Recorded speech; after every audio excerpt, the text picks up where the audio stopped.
Hello, today we are going to discuss how I identify demand and supply zones.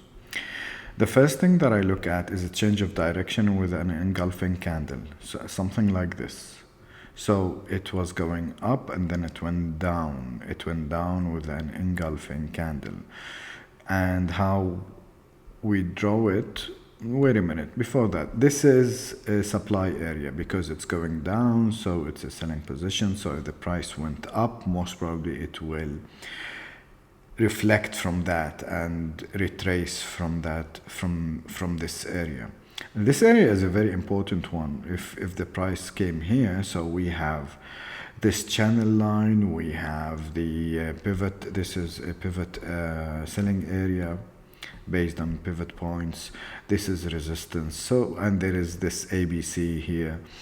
But anyway, this ABC is done. I need to take them away. Well, this ABC was part of a previous trade that I took successfully, actually. Maybe if we have time, I'll show you how it went. Anyway, so I'm going to show you another one here.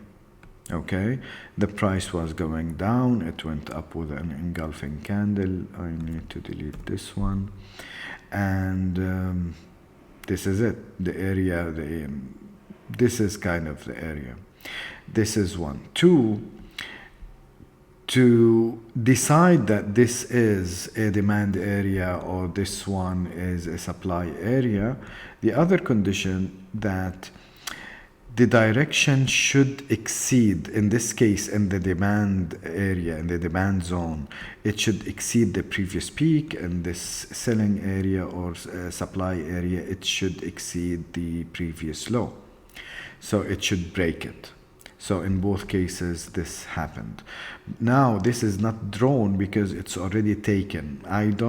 Usually it is said that if a supply or a demand zone has been taken, has been used before, most probably it will not be used again. But anyway, it's up to you, really. I delete it. Okay? So, how to draw it? This is the engulfing one. There are three schools. First of all, the first thing, there are some people who draw it from wick to wick, from the previous candle. And there are people that draw it from the borders of the body, okay? There is another school that takes only the bodies of the previous engulfed candles, okay? I take a combination of these thoughts. So in this case, actually I'll take only these two candles. Okay, it's a hunch feeling. It depends on you, what you want to follow. So every trader has his or her own style in doing stuff. Okay, so we take the rectangle. Let's see, this is the opening. We need the opening. It's 08747, 08747. And the closing of the following candle is 09293, 09293. Okay, let's have it like that, and then let's go to the coordinates. 74, I forgot, 747, and this is 29, the following one is 29.3. Okay, and then I write here, this is a supply order block or a supply zone. I use them equally. Maybe others don't, but I use them equally. Then I use the template. This is the V magnifier is an indicator that I used to use. I don't use it anymore, but the template is there. I have a template for each frame so that this will not appear on other frames because I have analysis for each time frame. Okay, this is it. Okay, so this is OB. No, I don't want it OB. I said supply. Okay. Supply. Okay. So if the price went back, if the price went back to this area, then there is something here. Look at this trend line, look at the pivot. If it stayed there, there is this resistance area, there is, okay. Previously, this is an important Fibonacci line, but the Fibonacci was here. So if we extend the Fibonacci now to this low, what will happen? We will have the 0618 line here, okay? And then we have the 0.5 here, which is another important. In the next video, this is what I will say at the end of this video. In the next video, we will be talking about how I use Fibonacci retracement indicator. Okay, so this is one. Let's look at another time frame and see. In the Euro USD, we will find, okay, this is the area. I drew it before. I think, no, this is it. This is a volume area. This is a volume zone. We talked about volume zones, by the way, before, and it's in the previous video. I'll link to it. I'll put the card up there, and you will see it appear here. Okay. This is kind of the same area. Let's go back. Look at the prices. It's from 8747 till 929.3. Okay, let's go to the 4-hour frame and look at this one. It's from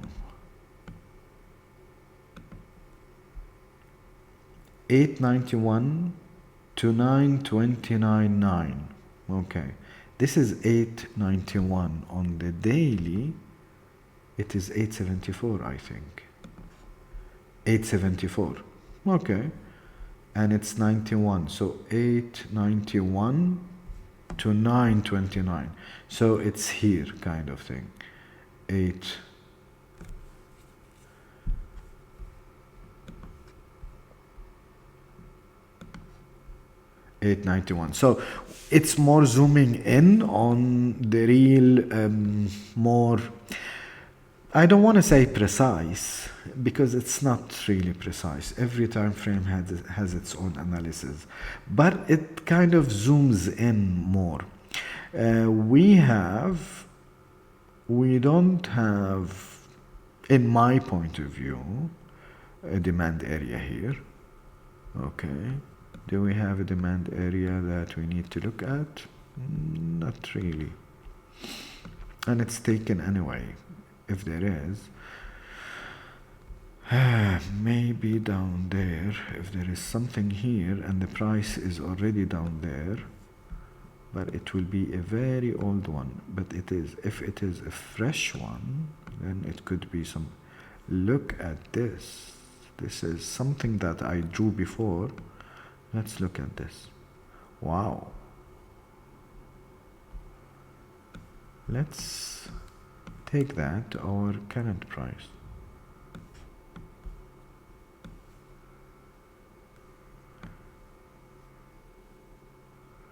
Wait, to our current price, which is here. Okay. Wow, look at this. This is a demand area. This is a demand zone, an old one. Okay, this is an old one. Let's take a look at the details of this zone. Okay, let's go back. This is interesting. Actually, we're looking at this together. And the idea just crossed my mind now. I don't want to... Okay. Not yet, not yet.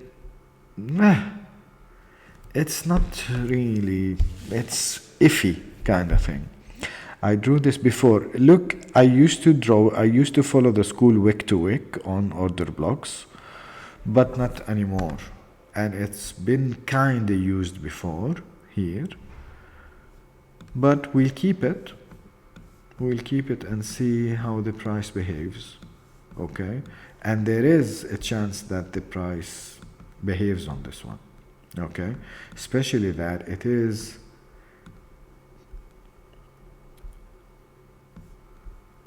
a kind of support area. It's a good support area. So it is a support area here.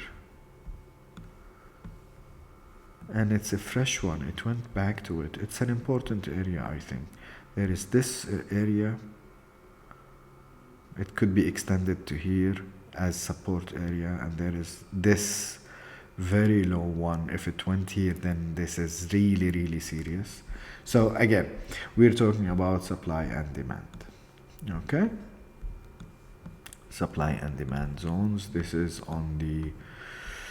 I don't do this on the 1 hour or the 15 minute. I do it only on the big time frames, monthly, weekly, daily, and 4 hour. Okay, the monthly, weekly, daily, I analyze them during the weekend, during trading days. I analyze the daily 4 hour, and then I zoom in on the 1 hour 15 minute to look at pivot points. Okay, that's it. I think we said everything that needs to be said about supply zones, supply and demand and supply zones, supply and demand zones. In the next video, we will be talking about